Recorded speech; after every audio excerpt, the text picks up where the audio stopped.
On April 11th of 2001, Jose Carroll, a member of the 38th Street Gang, had one thing on his mind: revenge. A few days earlier, a close friend and fellow 38th Street Gang member known as Woody was killed near 43rd Street in Ascot in Los Angeles, California. And Carroll and his gang members believed that the all-for-crime Bloods were responsible. During the day, Carroll and the other 38th Street Gang members discussed sliding on or assassinating some of the all-for-crime members using the Astro van he stole early in the day. And all the members agreed. It was time for action. That evening, Marcus Boyd was sitting in his car talking to another man about some tire rims near the corner of Ascot Avenue and 43rd Street when Carroll and the other 38th Street members pulled up. Thinking something was sketchy about the situation, Boyd begins to drive away. But as soon as he pulls off, the van drives up and stops in the middle of the street, blocking Boyd's path. Immediately after blocking Boyd's path, the 38th Street members exited the van and began firing at Boyd's vehicle. During the shots, Boyd tried to duck in his car, but he was still hit multiple times. And unfortunately, Boyd died from his wounds. This incident occurred in 2001, but 38th Street has been causing mayhem in the streets of Los Angeles since the 1920s. And today, we're addressing it all. 38th Street is one of the biggest, oldest, and the most notorious gangs in Los Angeles, and have several reputable members who have made the gang what it is to help put them on the map. Assassinations, extortion, and major drug operations, this gang has that and much more attached to their history, so it's definitely a story to tell. Yeah. All right, welcome to Cali's Most Dangerous. Let's get into it. Danger rating for 38th Street. Y'all test niggas at 38, y'all niggas not outside, nigga. Test game, where y'all niggas at, cuz? On the hood, nigga. 38th Street are gonna receive a danger rating of a 9.3 out of 10 based off of the gang's long history of causing mayhem in Los Angeles. The Tres Ochos have been in the news since the 1940s for numerous reasons. Look, y'all heard one story, but trust, we're gonna go over some insane stuff that justifies this rating. But that's just my opinion though. What do y'all think? Would y'all went higher or lower? Y'all let me know in the comments, man. Let's have a conversation and give me a reason why, man. Let's talk about it. Hey, do y'all got any close calls about these guys? Any crazy stories? Y'all also let me know about that as well. Anyways, let's get into a few more situations as we continue to address 38th Street. Look, gang wars are damn near a common occurrence when we're talking about 38th Street. They go at it with a lot of gangs, including the Forensia 13s, the Pablo Bishop Bloods, and also the all-for-crime Bloods. In fact, another situation played out with these Bloods in May of 2007. Bridges Cadre, also known as Chico, was a member of 38th Street. Both 38th Street and AFC, a rival gang, were active in the area where Chico's family lived. Olajuwon Payne lived across the street from Chico, and on April 29th of 2007, Payne saw DeAndre Browning, an AFC gang member, on the street. Browning told Payne he had been beaten up by 38th Street members and he was going to get his homies. Payne then saw Chico leave his house and walk to a corner where AFC gang members were gathered. While walking to the corner, other Latino gang members also arrived at the scene in a white car. And without any words, Chico fired a shot. And immediately after, an intense gun battle between both gangs ensues as the rival gang members began to fire back. During the gunfight, Chico was struck in the back of the head by a bullet, but he lived. When later interviewed by police, Chico said he had been shot while standing in the front of his house. When he was asked about who had shot him, Chico became uncooperative, and that was the end of that situation. A few days after the shooting, on the morning of May 4th, 2007, Payne was walking to school when he saw Bridges selling drugs on a street corner to people arriving by car. Payne then saw Chico and Jose Martinez, who was also a member of the 38th Street Gang. They approached him and asked if he was from AFC. Payne said he wasn't a part of any gang. Chico then lifted his sweatshirt and showed Payne a firearm, saying, "I got something for the AFCs." Chico and Martinez then walked away towards the direction of Bridges. As Chico and Martinez approached Bridges with the hoods of their black sweatshirts pulled up, they fired several shots at Bridges. Payne said he heard 8 or 9 shots before seeing Bridges fall to the ground and Chico and Martinez running back to Chico's house. Payne then saw both men on a porch of Chico's house with other people watching what was going on. Bridges died from 2 gunshot wounds. A detective interviewed Payne, who initially denied seeing the shooting. Subsequently though, while being challenged for not being forthcoming with the cops and the investigators, Payne explained that he knew the shooting was gang related and said that he was afraid of the gangs in his neighborhood. In fact, Payne was shot about a month after Bridges' murder. According to Payne, while he was taking out the trash, a car drove by and the driver shouted, "Fuck AFC," and the passenger fired a shot at him. At trial, Payne acknowledged that his father had been associated with the AFCs and urged him not to testify in the case. Payne himself hung out with AFC members in the past, but said he had now regretted doing so. Kind of a side note, with both 38th Street and the All for Crime Bloods were active in the same area. And at first, they had a fairly good rapport up until 2006, when a 38th Street gang member had been shot and killed by an AFC, following a barbecue at a local park. Thereafter, there were violent confrontations between the two gangs. In the early mornings of May 17, 2007, arrest warrants were served simultaneously at the homes of Chico and Martinez. According to detectives, when no one responded to the police announcement of their presence at Chico's house, the officers attempted to forcibly open the door with the ram. During the police attempt to enter the home, Chico fired shots at officers through the door, nearly hitting one in the head.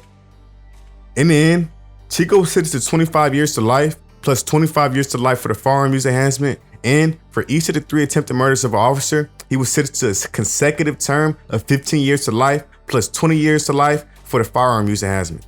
Yeah, he's gonna be in there for a long time. This episode, y'all gotta stick around for, because this war is minor compared to all the stuff I found on these guys, and trust, man, this shit gets real. But before we get into all that, let's address who are the Barrio Southside 38th Streets. I wouldn't want to die, but if I have to, to help one of my friends, because I know one of my friends was to see me getting jumped, I know they would help me, because I've been around, and I know who would help me and who won't help. 38th Street, also known as Tres Ochos, are a predominantly Hispanic gang on the east side of South Los Angeles, California. When it comes to races, they definitely have a history of putting on different races from the gang. Of course, they have Hispanics, but there's also been blacks and some whites from the set as well. You just gotta be with the shits. 38s don't move like a bitch. Bars, nigga. When it comes to the territory of 38th Street, it stretches from west of Central Avenue to east of Alameda, from approximately Martin Luther King Boulevard to 44th Street. And 38th Street also extends north to 24th Street between west of Compton Avenue and east of Long Beach Avenue. With the Alameda Swap Meet on Alameda and Vernon Avenue been a stronghold for the turf for years. Yeah, we'll get more into it as we address history, but to keep it short, as Vernon began to transform from a farm community into an industrial town, the gang's central location moved just west of Alameda into South Los Angeles. The actual street 38th Street does not exist. Because of 38th Street's territory, the gang has more than 20 cliques that have formed over the years, and some of them include the South Central Locos, the Chico Locos, the Dukes, and the Los Locas, which is a female clique. Yeah, and these cliques are known for a lot of crazy activities. That's why on January 11th, 53 suspected 38th Street members were arrested on narcotics and firearm charges. Their target was the 38th Street Gang. Officers staged a major crackdown, arresting suspected gang members for violent crimes, drug trafficking, and extortion. A 2.5-year investigation has resulted in scores of arrests, guns, drugs, and cash seized, all targeting the 38th Street Gang.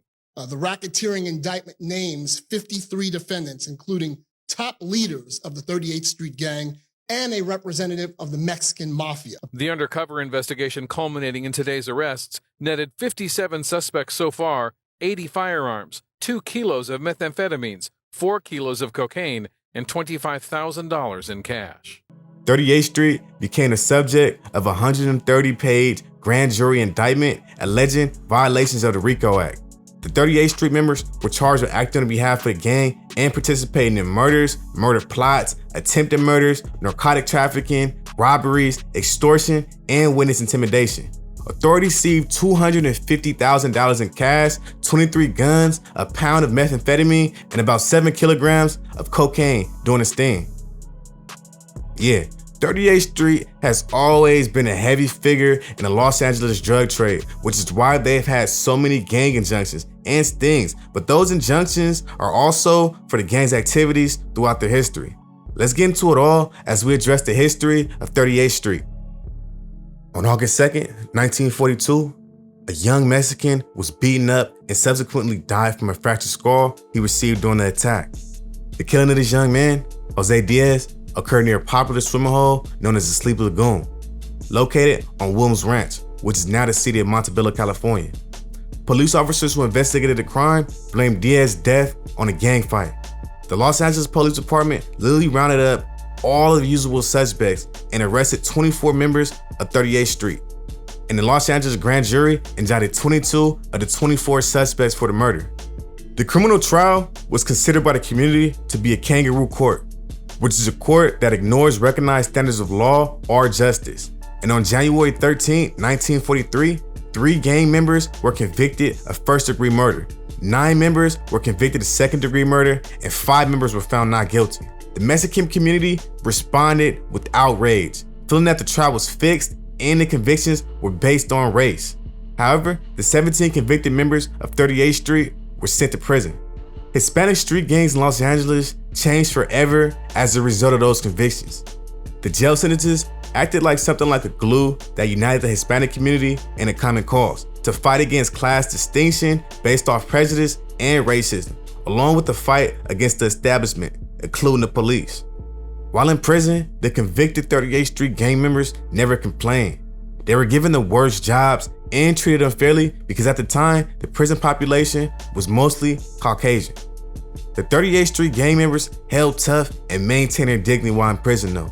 This behavior set a new standard for the Hispanic gang members who were subsequently sent to jail. They demonstrated a type of gang pride and resolve that had never been seen before. These behaviors also elevated the incarcerated 38th Street gang members to a level of folk hero status with the Hispanic community. The street gang members especially held them in high regard.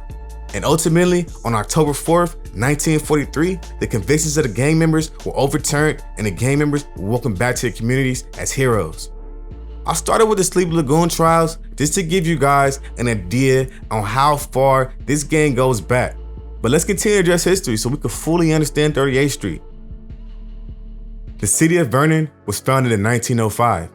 Mexican migrants moved into the area and city officials began to convert the open farmlands into an industrial mega center, which became the home of several steel, aluminum, and glass companies. Companies such as Studebaker, Farmer John, and General Mills set up in Vernon during the 1920s and 30s, provided hundreds of employment opportunities to local residents. And yeah, that all sounds good, but let's take a deeper dive. This was during the 1920s, and back then, let's just be blunt, it was racist as hell. Back then, if you weren't a white American, chances are your opportunities were limited. Oppression was a common thing, and you being victimized without penalty seemed like the way of life. This type of environment leaves you looking for protection. It leaves you searching for a brotherhood, some structure. It leaves you with 38th Street. Founded in the 1920s, 38th Street dates back to the Zoo Suits. Yeah, this gang is that old, matter of fact. They're one of the oldest street gangs in Los Angeles.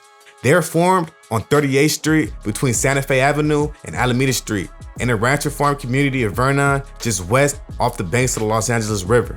And even from the gang's foundation in the 1920s, 38th Street has always been in the headlines for their activities. From the already mentioned Sleepy Lagoon trials, to the Zoo Suit riots, to their current presence today, 38 has always been a gang you love to hate, but you had to embrace.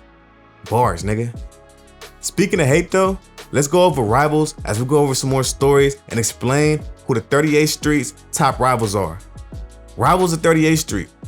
38th Street's territory puts them in direct conflict with the Barrios Machados, the Ghetto Boys, the Playboy Serenio 13s, MS 13s, Pablo Bishop Bloods, All for Crime Bloods, the King Boulevard Stoners, the Hangout Boy 13s, the Premier Flats, and mostly all East Los Angeles gangs. Other major rivals include the Maravilla gangs, the 4th Street Flats, 8th Street, and White Fence. But one of 38th Street's biggest rivals, if not their type rivals, are definitely gonna be the Valencia 13s. Beef with Valencia 13. On September 5th, 1986, Richard Holgram, a member of the Eastside Low Street Gang, and Gilberto Gutierrez, nicknamed Bert, a member of the 38th Street Gang, decided to kill rival gang members, the Valencia 13s.